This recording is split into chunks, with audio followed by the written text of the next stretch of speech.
encerramos a programação do Seminário Paisagens e Crianças Patrimônios Coletivos com uma proposição de relação com os nossos territórios. E essa proposição nós trazemos a vocês com muito respeito através da fala dessas pessoas que são representantes de povos indígenas também do estado de Pernambuco, como Chucuru, Funiô. Chucuru estão ali em Pesqueira, que fica no sertão, Funiô, em Águas Belas, que fica no Agreste. Então, são macro-regiões do estado de Pernambuco, se assim podemos chamar, mas como foi dito hoje aqui pela manhã, são, assim, o sertão é uma invenção, o Agreste é outra, mas de toda forma, dialogando com essas divisões, são representantes de povos indígenas que são também chamados de povos originários. Então, como é que podemos nos relacionar com os nossos territórios? Como é que podemos pensar as nossas cidades de forma a não vivenciarmos a dor da saudade, da perda, da angústia? Se ela existe, é porque não existe respeito. Não existe respeito pelo meio ambiente, não existe respeito pela memória das pessoas, não existe respeito pela relação que as pessoas têm em seus territórios. Então, quando a gente escuta, como nós escutamos ontem, um companheiro, Mardônio, que esteve aqui durante essas tardes, que nos reunimos ao longo dessa semana, que esteve aqui na plateia e que estava aqui na mesa ontem, terminando a sua fala, dizendo: precisamos de ajuda, e precisamos de ajuda por Cocaia, que fica ali no litoral sul, mas porque essa não é uma ajuda assim para as pessoas que moram lá, é uma ajuda para todos e todas nós, para o planeta. Então, o sentido de integração com o meio, integração entre as pessoas, é algo que a gente encontra na relação que os povos indígenas têm com seus territórios. E é por isso que estão aqui hoje para encerrar esse seminário. Então, por isso também, convido a Adriana Caemi Chucuru, que é diretora, coordenadora da AINUP, que é a Associação de Indígenas Mulheres em Contexto Urbano de Pernambuco, e Carmen Funiô, que também é integrante da AINUP, e gostaria de chamar também Cacique Caboclinho Potiguara, que é historiador, que é antropólogo, que é professor, e que é um cacique, uma pessoa de grande sabedoria também, e que é a liderança do movimento indígena no Nordeste. Então, é uma das antigas lideranças do movimento indígena no Nordeste.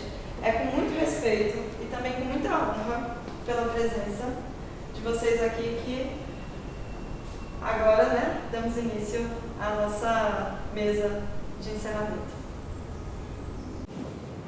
Obrigado a todos. Como o falou, meu nome é João Filho, sou do povo potiguar, sou lá da Paraíba, Torobó, Paraíba. O povo potiguar é um povo hoje na região do Nordeste, tem aproximadamente 23 mil pessoas. Temos um território que abrange 13 municípios, temos 32 aldeias. E eu sou cacique de uma das aldeias. Eu sou graduado em História, leciono Antropologia e Etnohistória, e sou doutor honoris causa pela UFPB. Bem, na verdade, o tema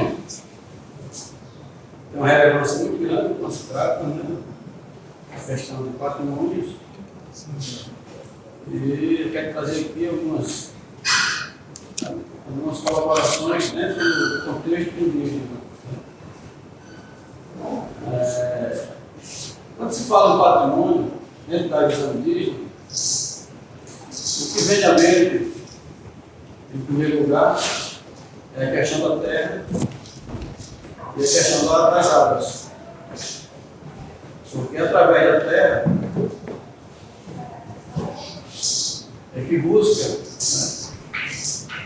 tanto a questão espiritual, como também a questão dos próprios desenvolvimentos, seja em qualquer aspecto. Né? Nós temos algumas afinidades, várias afinidades, com a questão do patrimônio indígena. Isso na visão cultural, recai na vivência, principalmente pelos nossos ancestrais, né? É a questão da espiritualidade. Nós temos uma cosmologia muito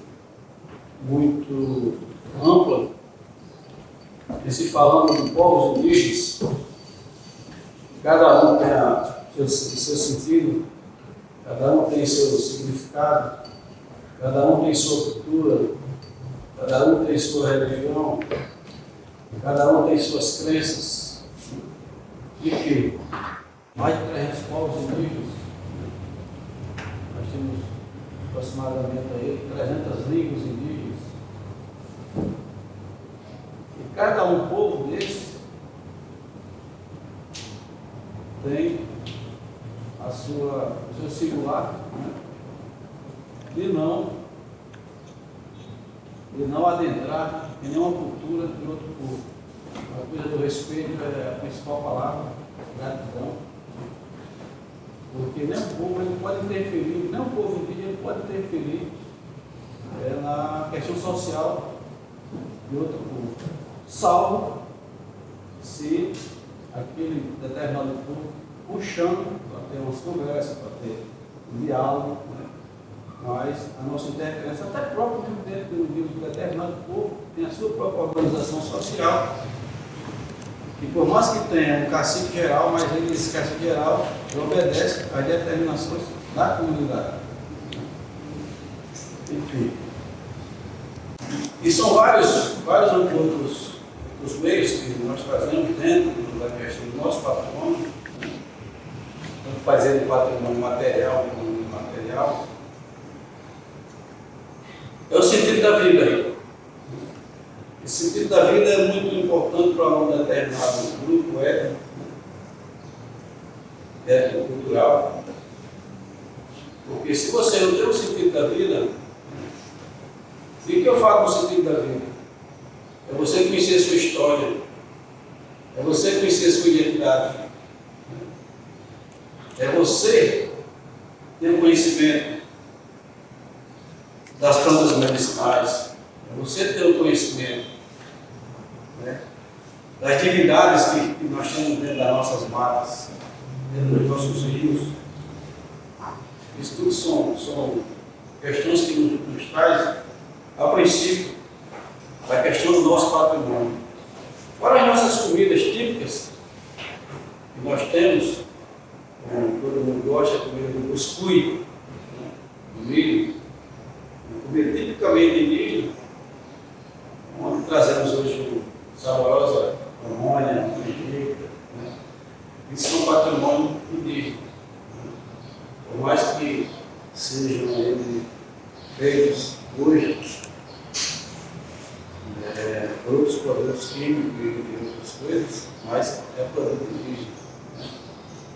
Nós temos também a questão das nossas pinturas corporais, que é também uma das lembranças, né, de um determinado povo, onde se auto-identifica como eu, Potiguara, ou ela como Senhor, ou ela como Chucuru. Né? Nós temos aí centenas de povos, mas nós respeitamos a cultura de cada um daquele povo. E às vezes até sabemos, não, tu é Chucuru, né? Tu é Senhor, eu não questão da pintura. Não é nem o que eu fiz por outra coisa. A questão da própria pintura mesmo, a gente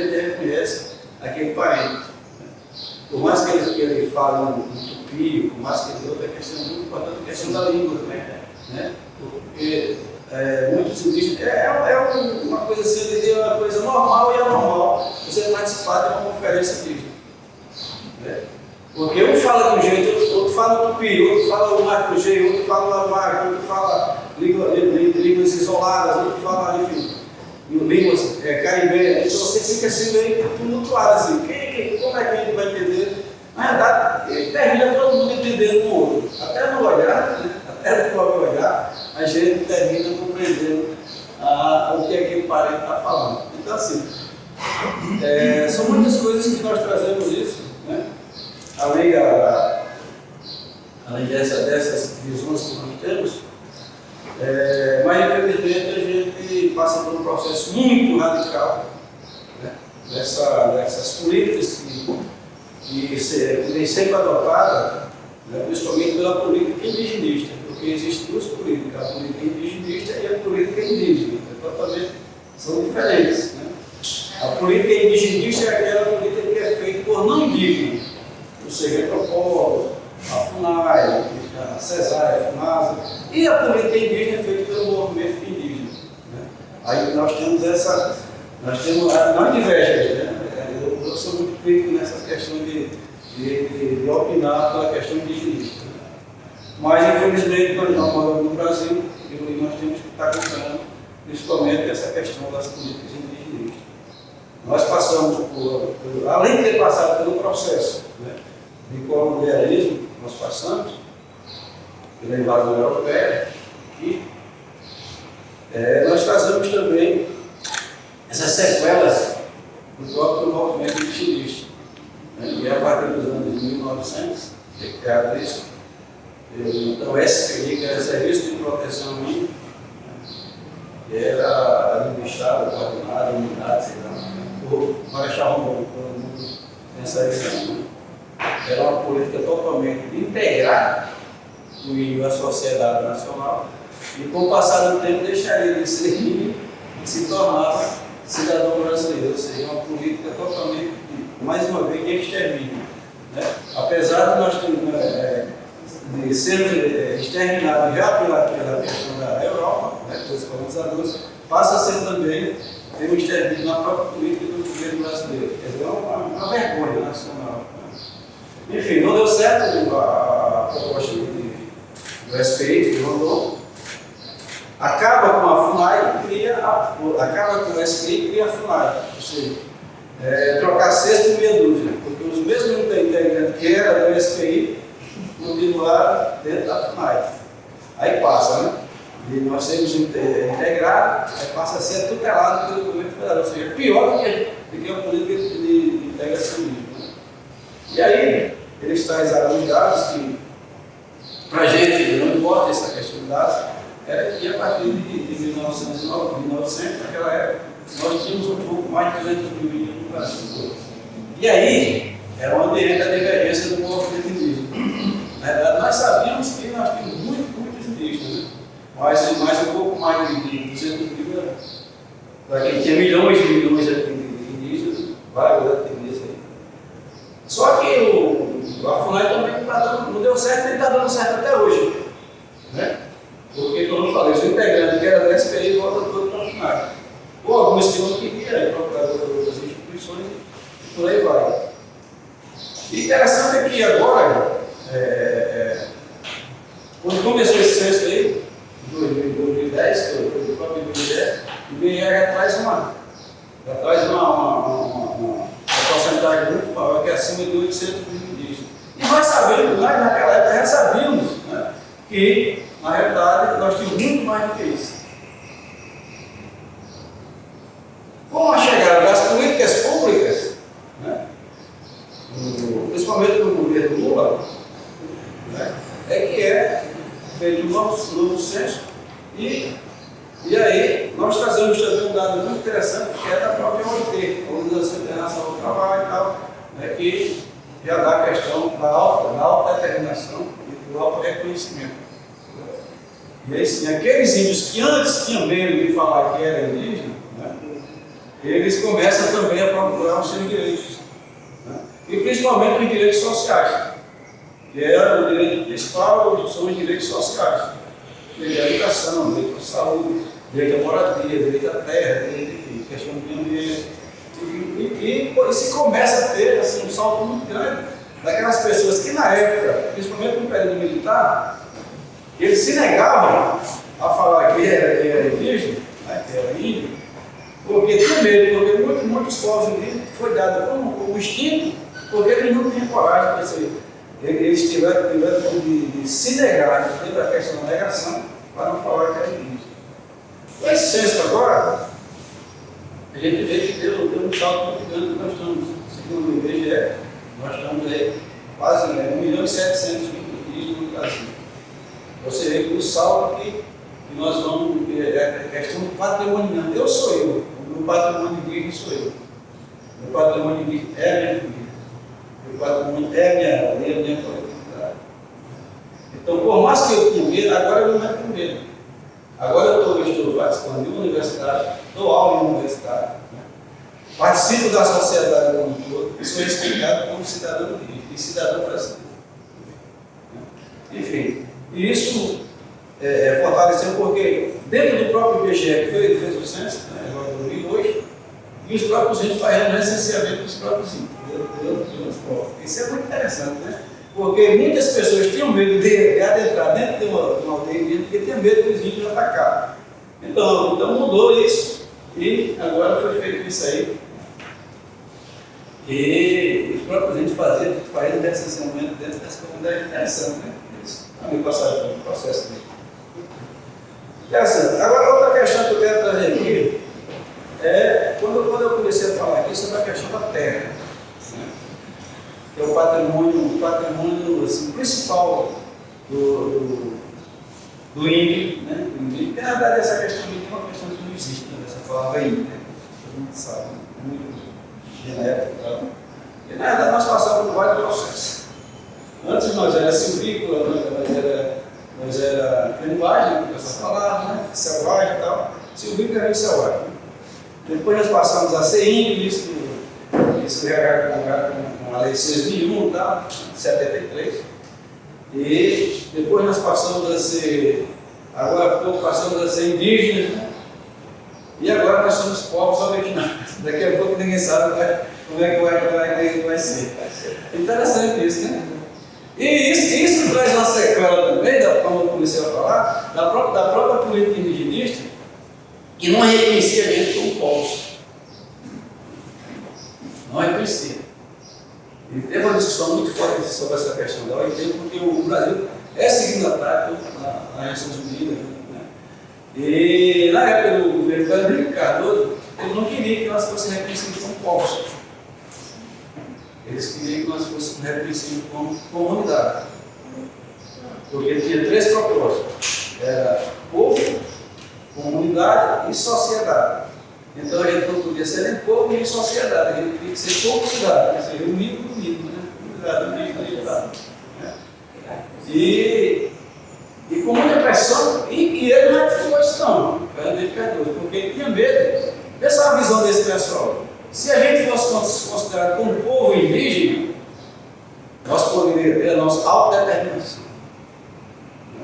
E sendo autodeterminado, nós poderíamos ter a nossa moeda própria, nós poderíamos ter a nossa universidade própria, de saúde, de educação, tudo próprio, né? E criar um Estado independente do Brasil, que sempre a mal perder, eu chamei de perder a Amazônia, porque na Amazônia não está hoje, 80%, quase 90% dos povos vivem na Amazônia.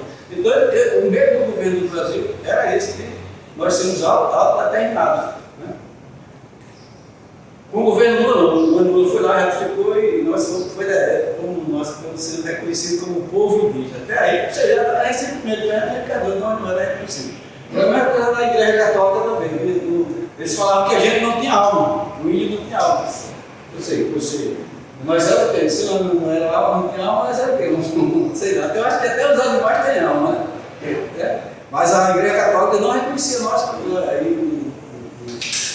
os índios, né? Eles falavam, como tinha alma. Só eu acho que é 1510, se eu não me engano, 1560, um negócio assim, é que a Igreja Católica, é 1560, é que a Igreja Católica reconhece que os índios realmente era um ser humano que tinha alma.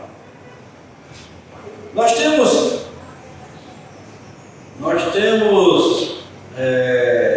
um avanço muito grande, que também não é esses avanços, né? E é através da Constituinte de 88, quando reconhecido de fato a questão da terra tradicionalmente ocupada pelos índios. Isso aí nós temos um capítulo, o artigo 231 e 232, que tem seus artigos e trata basicamente da questão de patrimônio, questão cultural, enfim, territorial, militar, por aí. Né? E tem uns dados muito interessantes, até eu trouxe aqui para vocês, que eles falam assim, né?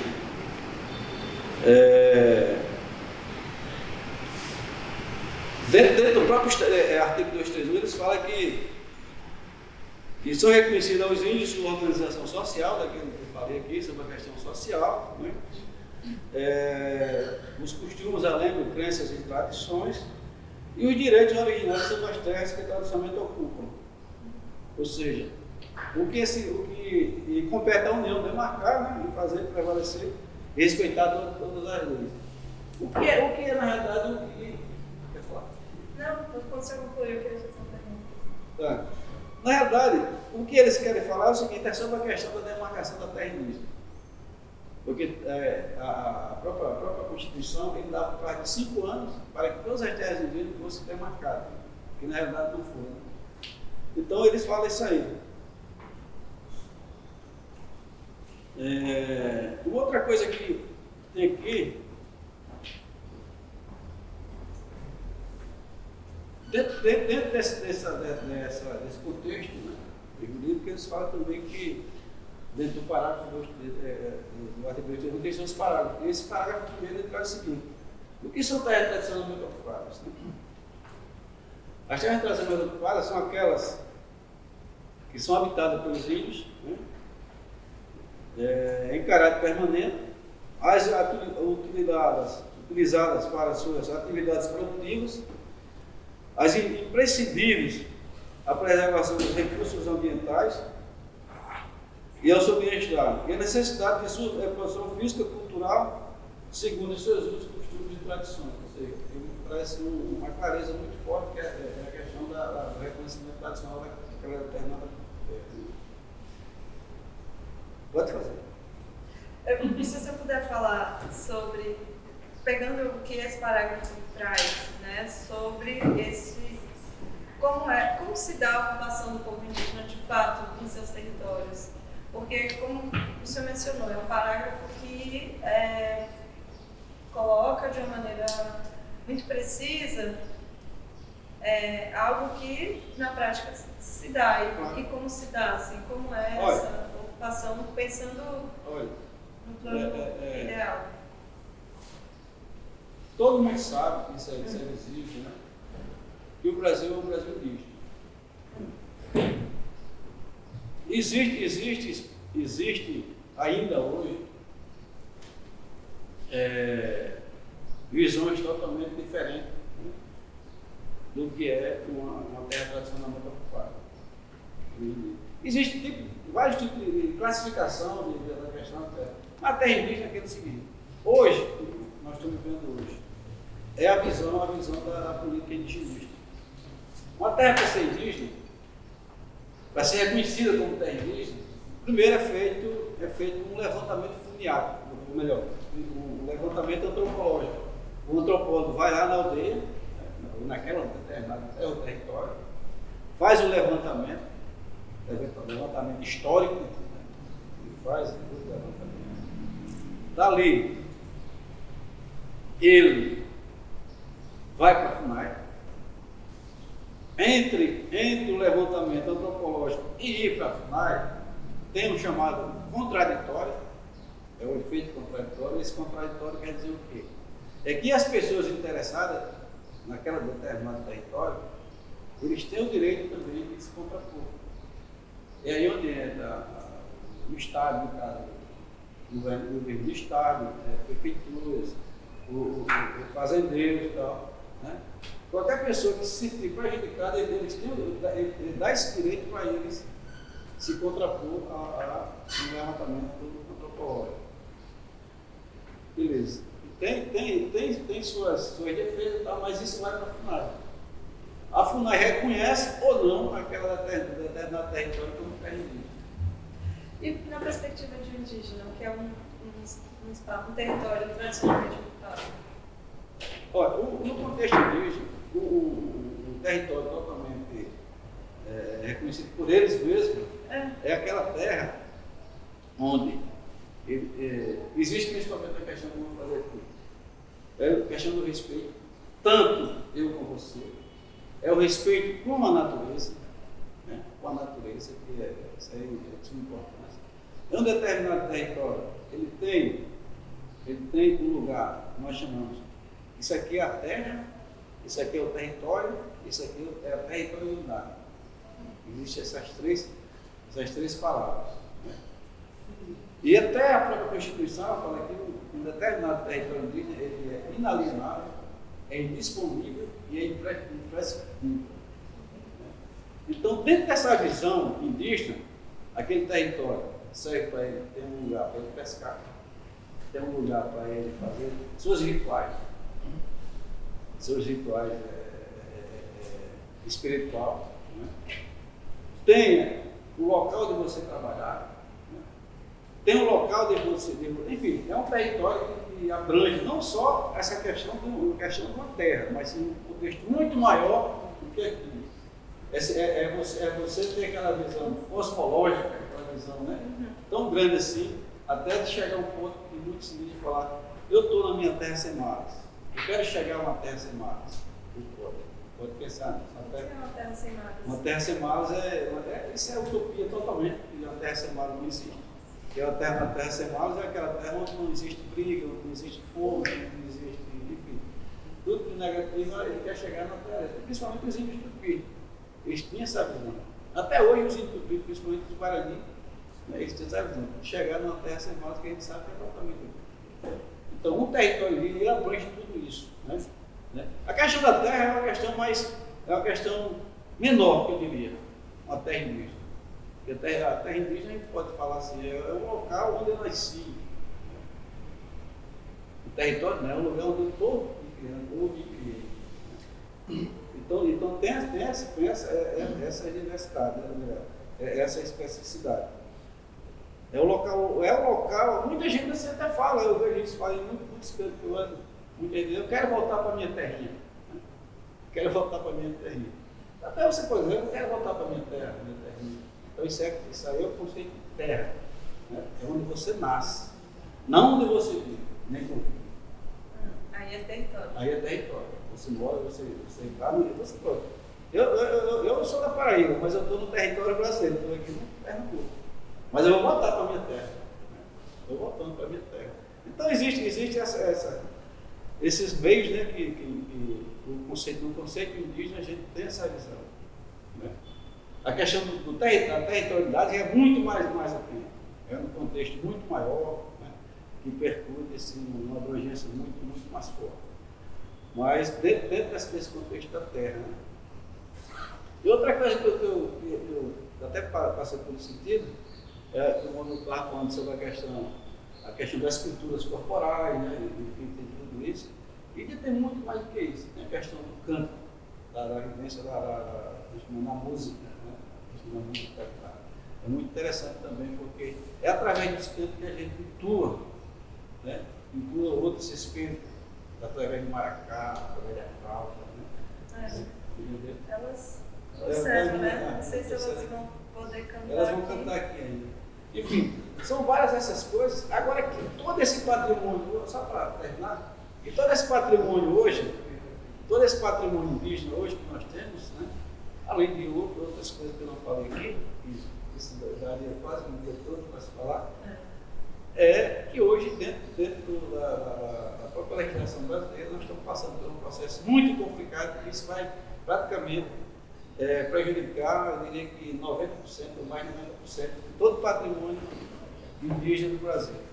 Olha, não pode deixar passar isso. Que é o chamado marco temporal que está em vigor, foi votado ontem, né, Começou a votar ontem, não sei se foi votado dentro do Senado Federal. Na Câmara Federal já passou, né? Já passou. Agora, e no dia 30, agora, dia 30 vai estar sendo avaliado e votado pelo STF em Brasília. Aí sim. Agora, vê só a visão desse marco temporal. O marco temporal, ele traz, para começar, é uma tese totalmente política, ou politiqueira, né? Do agronegócio. Isso aí é uma tese do agronegócio, isso em 1989. Né? E eles alegam o seguinte, esse marco temporal, ele alega o seguinte, que só vale essa questão do marco temporal aqueles indígenas que comprovarem que está ali a Constituição de 1988. Aqueles que provarem ali, então o marco temporal não aprova isso aí. Mas os que de 88 para cá, essas terras são compatíveis, provavelmente vão ser totalmente, não vai ter legitimidade nenhuma, porque aí passa a ser denomina totalmente a questão do agronegócio. Né? Aqueles de 88 para trás, aquelas terras, essa aí não pode ser prejudicada. Mas essa de 88 para cá, praticamente 90% das terras indígenas teve um levante a partir da própria Constituição. Né? Aí eu fico pensando às vezes, né? A gente que estuda muito, eu sou historiador, eu fico pensando, a pessoa em 1500 a gente tivesse esse marco temporal? Então a terra era de quem? É isso. Você pode pensar assim, até um doido, um louco, né? Pô, pra cá vem aqui, holandês, português, francês, sei lá, todo tipo de europeu aí. E hoje é o dono da terra. O índio que é o dono da terra hoje passa a ser. Isso aí, não vamos fazer uma guerra assim. Tem muita coisa. Aí diz assim, não, os índios são o atraso do Brasil. Pô, nós estamos o que atrasa isso do Brasil? Né? Mas não fazer aqui uma apresentação. Obrigada, Cacete. Bem, boa tarde a todos e a todas. Meu nome é Carmen, sou fundiô da cidade de Águas Belas, sertão do Agreste. Nasci na Fundiô e há 30 anos moro em Olinda. Aí quando eu digo que eu vim para cá, eu acho que assim, eu vim com uma certa, né, com essa coisa, com essa gama toda que o Cacique acabou de falar, né, que é até engraçado a gente estar rindo, né, porque são coisas totalmente desconectadas, né, com nossa história brasileira. Porque quando a gente fala de história brasileira, né, dos invasores, a gente abre, eu gosto muito da educação, né? Quando a gente traz essa coisa toda da educação, você abre um livro, aí você vê o livro lá, como é que eles se comportam dentro da nossa história, né? Dentro do nosso contexto, né? Tanto urbano, como religioso, né? Como é que a educação trata nós indígenas, né? Dentro da nossa própria história. Porque é muito difícil da gente entender, né, essa coisa do marco temporal, né, para nós não existe, né, como é que se pode, né, fazer uma proposta, né, de leis, adotar uma inconsciência, E é né, constitucional, um projeto, né? É uma proposta constitucional. Isso, e assim, para a gente está nessa luta, nessa angústia de não ser aprovado, porque a gente sabe que a gente vai tomar um certo tapa na cara, né? Mas assim, dando continuidade à fala deles, né? Essa questão de toda essa nossa história, né? Desse nosso contexto, né? Todo atropelado, né? E a gente vem nessa resistência de mostrar que está tudo, né, fora do contexto, né, fora do trânsito, né, da paisagem do trânsito, está tudo errado. E a gente é resistência, a gente vai resistir para existir e estar aqui todos os dias lutando por uma causa, né, que não só é nossa, é de todos. Porque quem é que não nasceu no Brasil que não tem sangue indígena? Né? Porque já existia, quando os europeus chegou, já existia uma nação, um povo aqui, né? antigo, né, eles procuram nomes, estão dando nomes a gente, da maneira que é a proposta política do nosso Brasil, eles estão dando nome a gente, mas a gente sabe que aquilo ali não existe. Né? Ali cada vez mais sufoca a gente, mas a gente não vai desistir de realmente mostrar a realidade que a gente é um povo diferenciado. Né? Quando a gente fala de educação, a gente tem muito essa coisa da questão da educação diferenciada, porque nós temos um ciclo de vida diferenciado. Né? A gente não tem a gente não tem um calendário igual o do pessoal branco, a gente tem um calendário diferenciado. Né? Eu, como funiô, a gente está se preparando para um ritual, que a gente passa 3 meses. Né? E a educação do funiô, a gente passa 9 meses numa tribo e depois a gente passa 3 meses em outra tribo. Né? A gente chama isso de nômade. Né? A gente vai e a gente volta. Isso por quê? Porque a gente precisa desse ciclo de vida para poder a gente dar continuidade a toda essa história, porque imagine você ser sufocado pelo catolicismo e dizer que a gente não tem alma, né? A gente já é espremido por aí. E eu acho assim, se a gente não tivesse essa resistência de lugar, de espaço, eu acho que também a gente já não existia mais.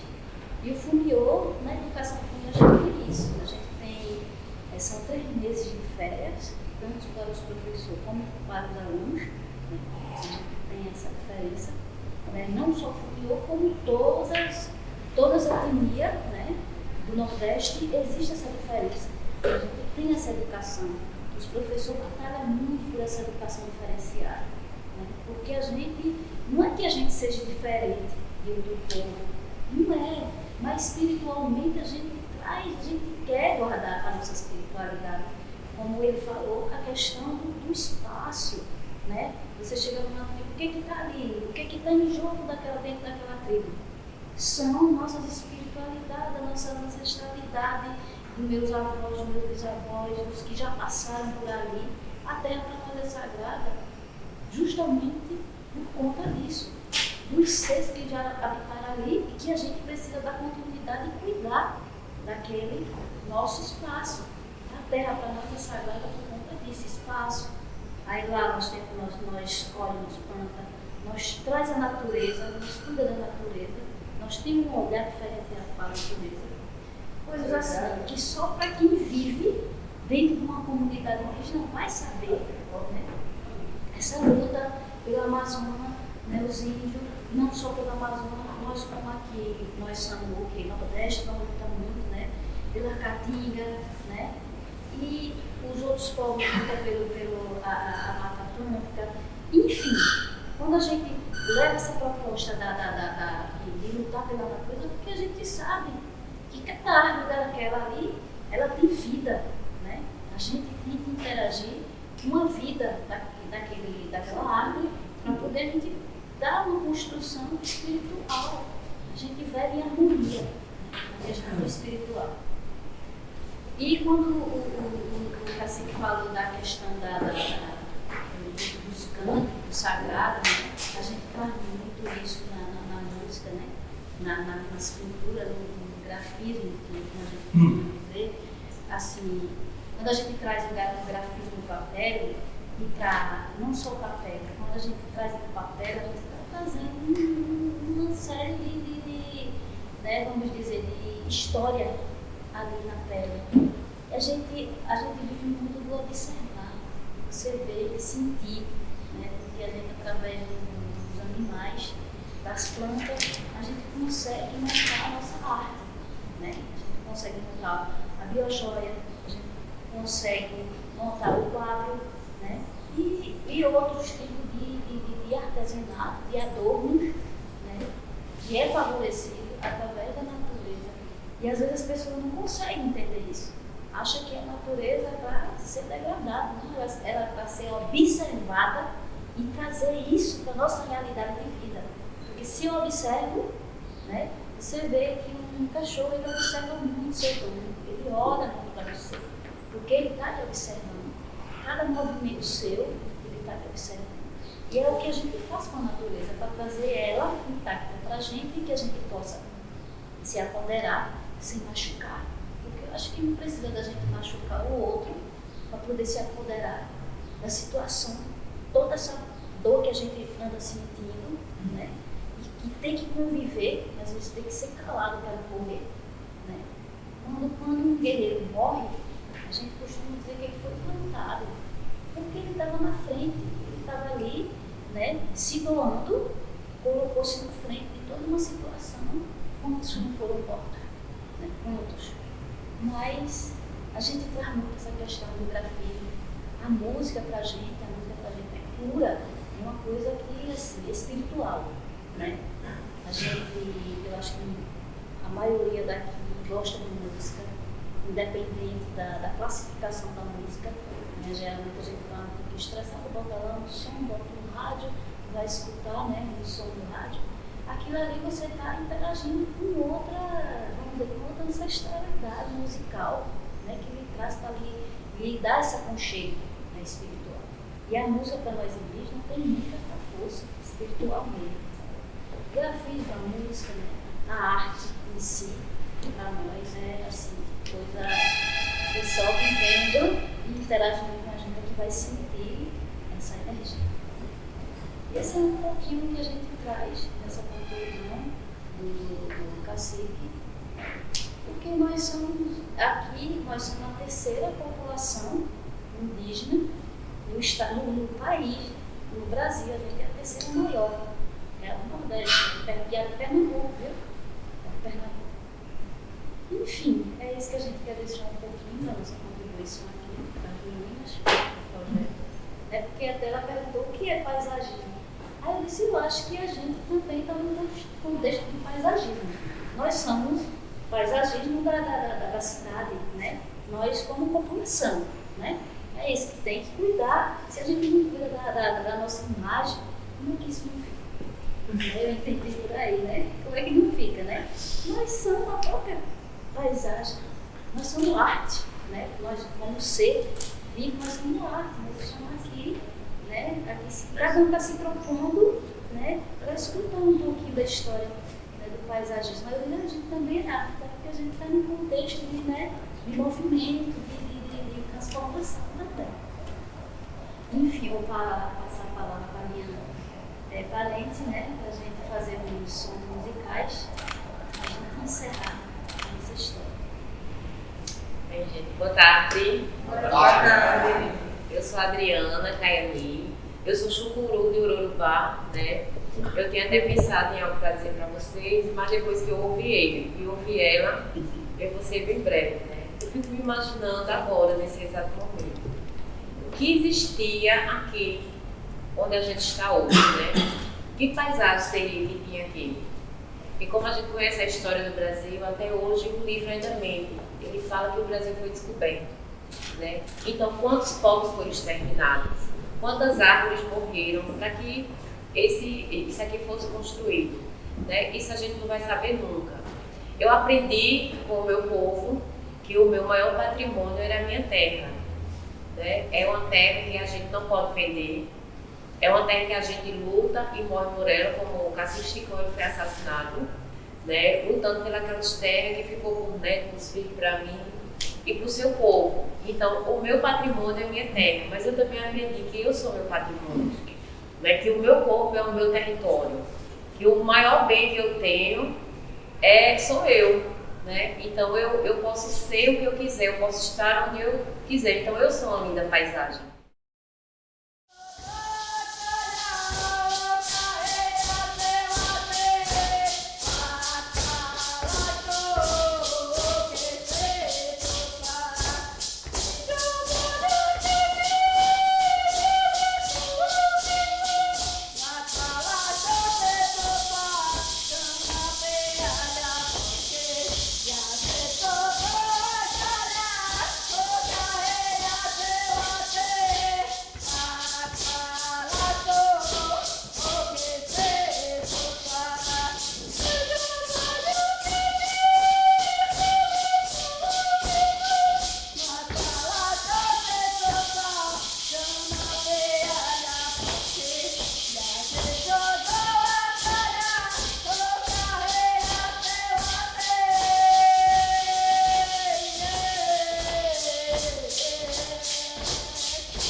Bom, e aí, para a gente fechar esse momento, gostaríamos que brevíssimas palavras, os 3 minutos de fala, Liliana e Michele, falassem conosco aqui, explicassem um pouco, né, do que aconteceu, enfim, da importância também dessa atividade, não só para o projeto, mas para todos os outros similares.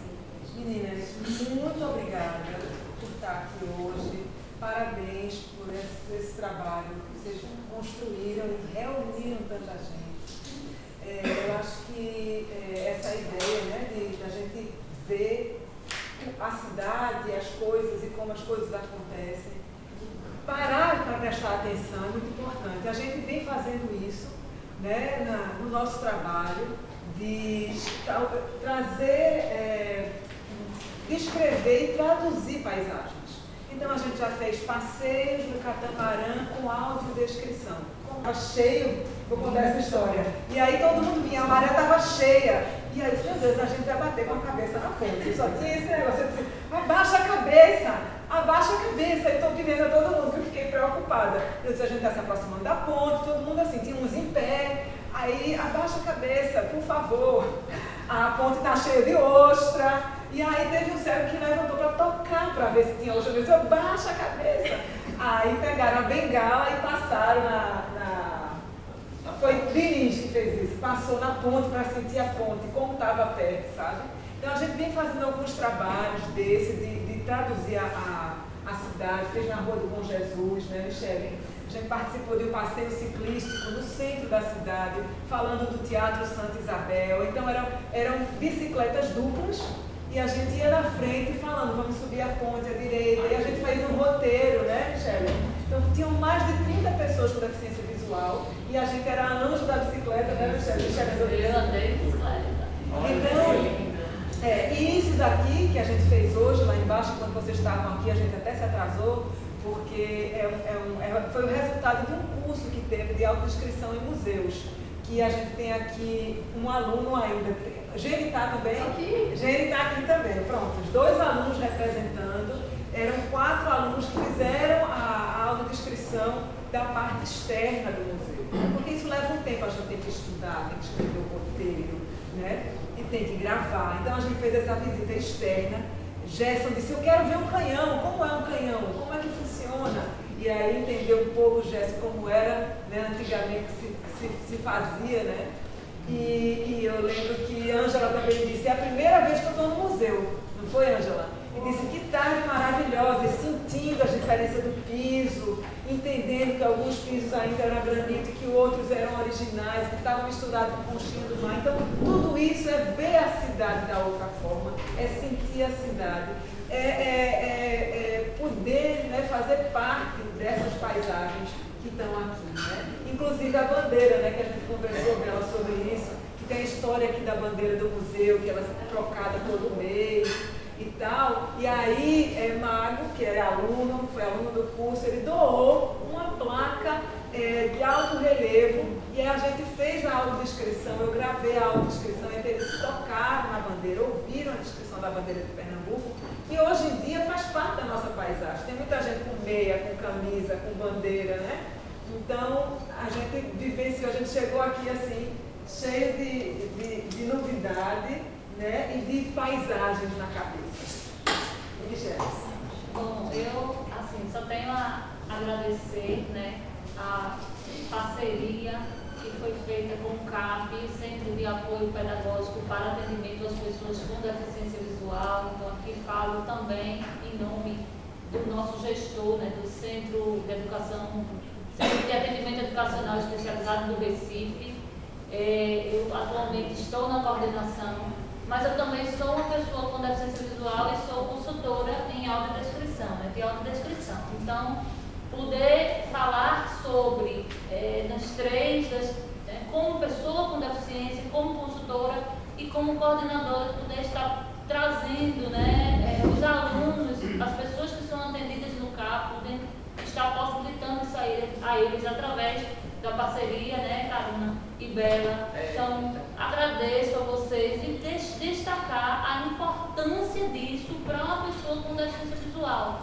Quando a gente ouve ouvi a Ângela dizer que a primeira vez dela no museu, eu desde criança eu ia no museu, só que eu ia no museu com meus colegas que enxergavam da minha escola, mas eu não sabia de muita coisa que se passava, né?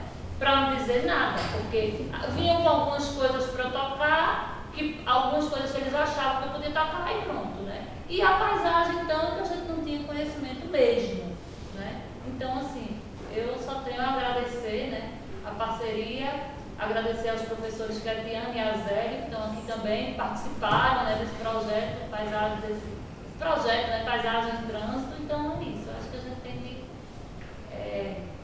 destacar essa importância. E como é importante, né, ter a audiodescrição em todos os momentos. Então, por exemplo, Túlio está ali agora falando e as pessoas com deficiência visual estão usando os fones de ouvido enquanto ele descreveu a sala, como a gente estava, o que é que tem aqui no centro, onde a gente estava. Então, é o tempo inteiro que a gente precisa saber a paisagem, que ela seja interna ou externa. A gente sente, né, quantas pessoas tem, né, e como é a sala. Então, essa, vamos dizer assim, essa mediação, né, da imagem em palavras precisa acontecer sempre. Sim. Inclusive, todo mundo precisa conhecer um pouco da audiodescrição, porque a gente fala muito de audiodescrição para convivência. As redes sociais precisam ser acessíveis. Ninguém vai fazer uma audiodescrição profissional, não precisa, como ninguém é fotógrafo profissional e está cheio de foto lá. Então, descrever a imagem, né, buscar dividir suas paisagens com as pessoas, com quem não enxerga, é uma forma de se comunicar mais acessível e inclusiva. O mundo, né, tem 90%, a gente pode dizer aqui, tudo no mundo, 90% é imagético. Então, a gente sempre, quando não tem audiodescrição, a pessoa cega, né, ou com baixa visão, sempre perde. Ô, Michele, Eu poderia. Michele, eu gostaria só de dar um exemplo prático. Nós conhecemos os canhões aqui. E eu sou uma pessoa cega congênita, né? Eu nunca vi. E quando se falava em canhão, eu imaginava uma espingarda maior. E quando eu pude tocar hoje no canhão e ver a diferença de como realmente era, de onde se colocava o fusível, né? Para colocar para entrar em contato com a pólvora, é uma experiência totalmente diferente, que muda a nossa perspectiva de ver aquele objeto, né? Que antes a gente não conseguia nem imaginar direito como era. Muito obrigada, A gente Ketiane. cresce muito, sabe? Também com vocês autodescrevendo a paisagem. Tenho certeza que a gente que enxerga, tem muita gente que enxerga e não vê, né? Isso. A gente